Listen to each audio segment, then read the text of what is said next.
तो ये होने लग जा रहा है जैसे कोई सुपर पावर हीरो अनलॉक हो रहा है। रूस वाले लोग, जैसे जम्मू कश्मीर वाले लोगों के इसमें जितने भी सारे देश आ रहे हैं तो है नहीं जगह। नमस्कार दोस्तों, आज की इस वीडियो में विटामिन डी को अच्छा से बता रही हूँ। अगर थोड़ा टाइम है तो वीडियो को लास्ट तक देख लीजिएगा, थोड़ा काम में आ जाएगा। देखिए 17वीं सदी में शहरों के बच्चे के हड्डियाँ टेढ़ी मेढ़ी मुलायम हो जाते थे। इसे रिकेट बीमारी का नाम दिया गया। इंग्लिश डिजीज भी कहते हैं क्योंकि ये इंग्लैंड में ये बहुत ज़्यादा ही पाया गया। ठीक है, इंग्लैंड में धूप की कमी तो विटामिन डी कम होगा तो भैया बीमार पड़ रहा था। ओके, तो ये डॉक्टर बाद में यार सोच रहा है ये क्या हो रहा, ग्रामीण इलाकों में जो बच्चा रह रहा उन लोग का हड्डी तो ठीक ठाक, शहरों के इलाकों में रहने वाले बच्चों को क्या तकलीफ है। लेकिन असली डर्मातिदार है 1919 का जादुई वाला लैंप एक्सपेरिमेंट।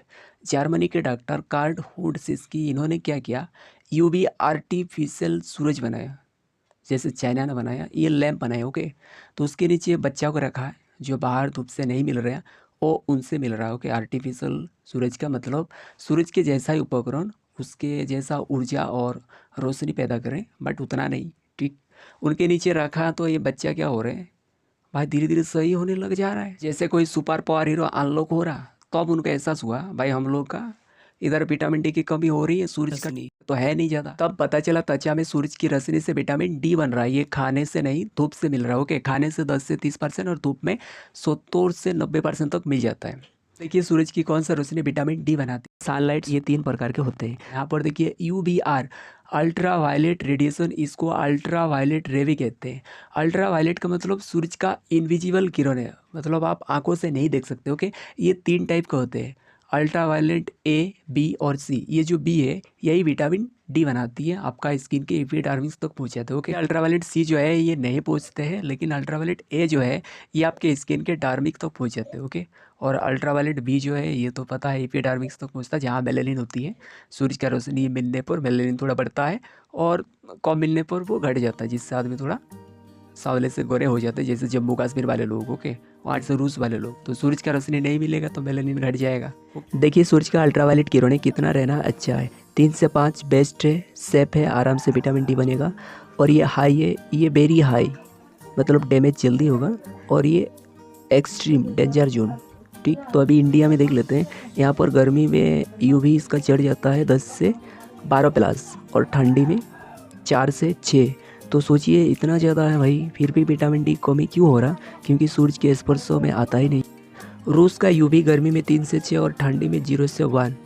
अब देखिए साइंस का कहना है 3 से 5 तक बेस्ट सेफ है, लेकिन इंडिया में यहाँ गर्मी में 10 से 12 प्लस चढ़ जा रहा भाई। और गांव वाले लोग आधे से ज़्यादा दिन खेत में ही गुजरता है। मतलब इन लोग का ना हैबिट हो गया, धूप रोज रोज मिलता है तो बॉडी एडजस्ट कर लिया, आदत हो गया। और स्किन प्रोटेक्ट के लिए अपना कलर भी चेंज कर लेते हैं ताकि ये इजीली ना अंदर आए। ओके, समझ गया। यूवी इंडेक्स विजिबल लाइट जो रोशनी देता है, और इंफ्रारेड ये आपको हीट देता है। अलग अलग काम है तीनों का। मेन बात इधर समझने को है, ये जो इक्वेटर के बीच में जितने भी सारे देश आ रहे हैं इन लोग का इन तीनों चीज़ ज़्यादा होता है। अफ्रीका का जो टेम्परेचर है वो 50 डिग्री तक चढ़ जाता है गर्मी के दिन। यहाँ जो अल्ट्रा वायलेट रे है ये भी बहुत ज़्यादा ही चढ़ जाता है, डायरेक्ट मिलता है। ओके, जिस वजह से इन लोगों का कलर जो है डार्कनेस होने लगते हैं, स्किन का कलर वो अपना प्रोटेक्शन के लिए चेंज करते हैं। ठीक, लेकिन कुवैत जो है ये यहाँ से टेम्परेचर इन लोग का ज़्यादा है, 54 टेम्परेचर चढ़ जाता है। इक्वेटर से थोड़ा दूर होने की वजह से अल्ट्रा वायलेट रेडिएशन की जो पावर है वो थोड़ा कम मिलने लगता है, जिस वजह से लोग का स्किन का कलर थोड़ा गोरा ही है। और इन लोग का जीवन शैली भी अफ्रीका वाले से अलग है इस वजह से भी। लेकिन आप मेन बात समझो, जिन लोग को ये चीज़ सीधा मिल रहा है तीनों चीज़ ज़्यादा होगा, मतलब धूप तेज, अल्ट्रा वायलेट भी तेज, गर्मी भी ज़्यादा हो। लेकिन गर्मी और अल्ट्रा वायलेट रेडिएशन ये अलग अलग चीज़ होते हैं। ठीक, देखिए रूस वाले इक्वेटर से बहुत दूर है, इसीलिए उन लोगों को ये तीनों चीज़ें बहुत कम मिलते हैं, तो विटामिन डी भी कम मिलेगा। इसीलिए वो लोग जब धूप निकलते हैं तो थोड़ा धूप से ले लेते हैं एक्स्ट्रा। ओके, और फूड वगैरह से मेंटेन करते हैं, बट विटामिन डी की कमी है ही। देखिए कलर से भी इम्पोर्टेंट चीज़ होता है विटामिन डी, तभी हड्डी मजबूत बनेगा। देखिए भारत बहुत गर्मी वाला क्षेत्र है, गर्मी में इसका तापमान 30 डिग्री से 45 डिग्री सेल्सियस तक होता है, और सर्दी में 5 से लेकर 25 डिग्री के बीच रहता है। ओके, फिर भी आदमी का विटामिन डी कमी क्यों हो रहा है, क्योंकि अभी के आदमी यार घर में घुस के रहते हैं। ओके, सूरज का रोशनी का तो भाई स्पर्श नहीं, पता नहीं यार मिलता कि नहीं। गाँव वाले लोग को जितना मिलनी चाहिए उनका भार हो जाता है। इंडिया में कोई 20 मिनट धूप पे रहेगा तो उसका पूरा दिन का विटामिन डी मेंटेन हो जाएगा। क्योंकि इंडिया में सूरज का यूवी इंडेक्स वेरी हाई और एक्सट्रीम में रहता है 10 से 2 बजे के बीच, बाकी टाइम भी रहता है बट थोड़ा कम। ये विटामिन डी कमी के लक्षण, हड्डियों में दर्द, खासकर पीठ, घुटने, कमर में दर्द, ओके। कमजोरी और थकान, बिना ज़्यादा काम किए भी आपको थकान महसूस होते रहेगा। मांसपेशी में कमजोरी, शरीर में ढीलापन, ताकत कम लगना, ओके। और बार बार बीमार पड़ना, मतलब आपका इम्यूनिटी सिस्टम कमज़ोर रहना, ओके। बाल झड़ना, कुछ केस में हेयर फॉल बढ़ सकता है, और बच्चों में पैर टेढ़े, मतलब रिकेट बीमारी होगी, ओके। ग्रोथ स्लो, ये लक्षण धीरे धीरे आते हैं, कई लोगों को पता भी नहीं चलता है। अगर आप पता करना चाहें खुद से कि मुझे विटामिन डी की कमी है कि नहीं, तो क्या कर सकते हैं घर बैठ के। देखिए, कुर्सी से बैठ के अगर बिना हाथ लगाए पकड़े आप उठ जा रहे हो, तो भाई ये एक अच्छा संकेत है, ओके। और अगर आपको एक चीज़ नोट्स करना है कि अगर आप धूप ले रहे हैं, धूप में रह रहे हैं, फिर भी आपको अगर दर्द हो रही है, ज़्यादा बीमार भी पड़ते हैं, ठीक है, तो समझिए विटामिन डी की कमी नहीं है। काहे को धूप में रह रहा तो आपको मिल जा रहा है, ओके। तो ये चीज़ें, कुछ चीज़ नोट्स कीजिएगा। अगर धूप में नहीं रह रहे हैं, उसके बाद ये सब प्रॉब्लम दिखाई दे रही है, दर्द हो रही है, इन सारे लक्षण, तो आपको लगना चाहिए थोड़ा थोड़ा कि विटामिन डी की भी कमी हो सकता है। तो इसलिए आपको क्या करना चाहिए, धूप में रह के चेक करना 8-10 दिन या 1 मंथ तक, ठीक है।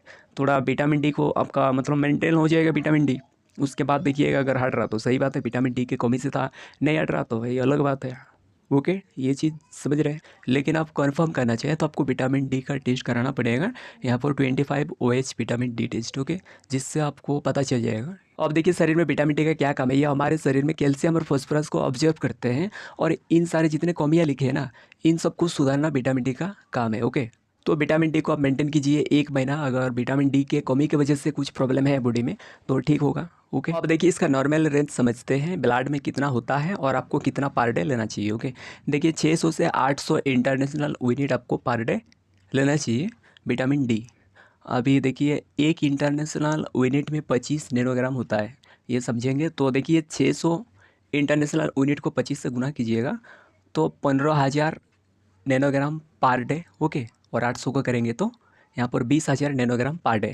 तो ये आपका इंटरनेशनल यूनिट में इतना चाहिए और नैनोग्राम में आपको इतना चाहिए, ओके। ये आपको पर डे चाहिए।